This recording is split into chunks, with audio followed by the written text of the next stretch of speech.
J'ai encore fait un plein d'essence à 80 € et franchement ça commence à bien faire. L'autre jour, je suis tombé sur une vidéo et il y avait un bobo écolo parisien qui était interviewé par BFM. Il faut savoir que le mec était à la pompe à essence avec son scooter et il disait « Oui, bah c'est normal, les prix devraient même augmenter encore plus, on devrait tous se déplacer à vélo, blablabla. Il faut que les prix montent encore plus, qu'on soit encore plus taxé sur l'essence, comme ça va inciter les gens à ne pas prendre leur voiture. » Et là, en regardant cette vidéo, je me suis dit « Mais c'est l'hôpital qui se fout de la charité. Le mec, il a été trié sur le volet, c'est pas possible. » Les gens, ils ont pas forcément les moyens d'habiter Paris et pas forcément non plus l'envie d'habiter à Paris. Je sais pas si vous avez vu le prix des loyers à Paris, mais c'est tout simplement pas possible quand tu gagnes un SMIC d'habiter Paris. Donc forcément, les gens ils habitent plus loin, soit ils habitent en banlieue, soit un petit peu à la campagne, et s'ils sont pas bien desservis par les transports, bah ils prennent leur voiture, c'est normal. Alors que quand tu gagnes le SMIC, ou même que tu es au RSA, ou que tu gagnes vraiment pas beaucoup d'argent, et que tu dois mettre 80 € d'essence, voire plus, bah c'est tout simplement indécent en fait. En plus, les gens, ils ont des impératifs, ils doivent aller chercher les enfants à l'école, ils doivent aller faire les courses. Moi, par exemple, en ce moment, je dois faire beaucoup d'allers-retours. Et donc, à chaque fois que je fais un plein, bah, ça me coûte 80 €. Je me rappelle, quand j'ai eu mon permis pour la première fois, c'était en 2010, quand je mettais le plein dans ma voiture, ça me coûtait 50 ou 60 €. Et quand j'étais petit, dans les années 90, je voyais souvent ma mère faire le plein. À l'époque, c'était en francs.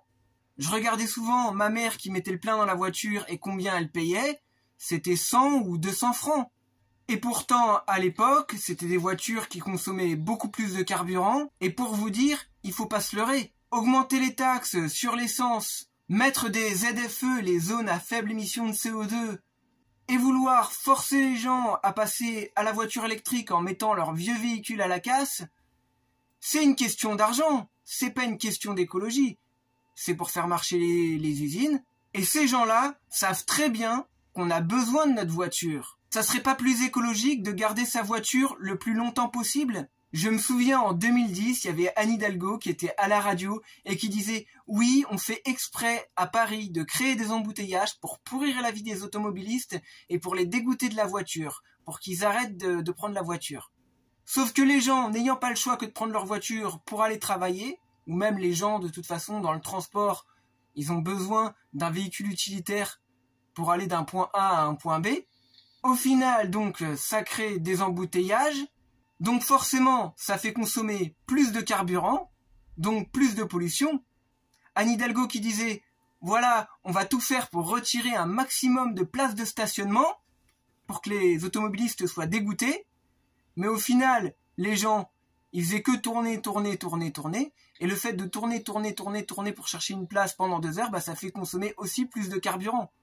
Sans compter que c'est stressant et accidentogène. Par contre, ces gens-là qui font les lois ne se les appliquent même pas à eux-mêmes.